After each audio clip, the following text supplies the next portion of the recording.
काशी विश्वनाथ परिसर से सटी ज्ञानवापी मस्जिद में सर्वे को लेकर वाराणसी की कोर्ट ने एक अहम फैसला दिया है। कोर्ट के इस फैसले के बाद आइए समझने की कोशिश करते हैं कि क्या ज्ञानवापी मस्जिद मामला भी अयोध्या के राम मंदिर बाबरी मस्जिद विवाद की राह पर चल पड़ा है। यूपी के अयोध्या में राम मंदिर बाबरी मस्जिद विवाद लंबे समय तक बना रहा।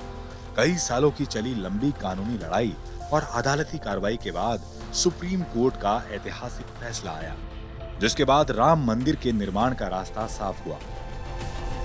इसी तरह अब ज्ञानवापी मस्जिद को लेकर भी विवाद चल रहा है। बनारस की स्थानीय अदालत में ये मामला 1991 से शुरू हुआ। फिलहाल मामले की सुनवाई इलाहाबाद हाई कोर्ट में चल रही है।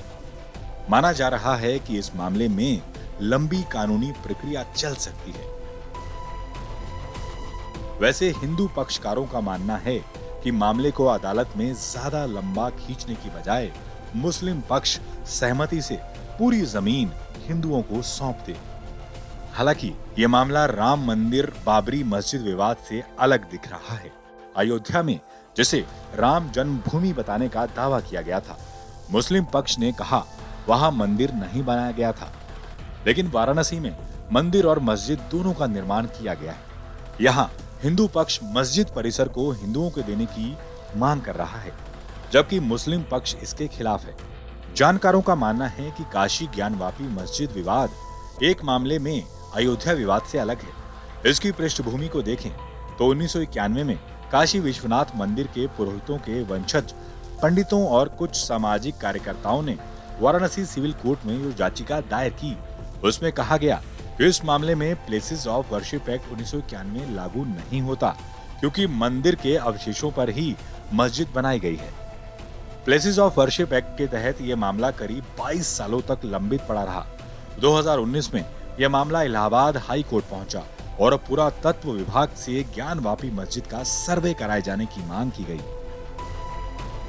अब जानिए कि प्लेसेस ऑफ वर्शिप एक्ट है क्या।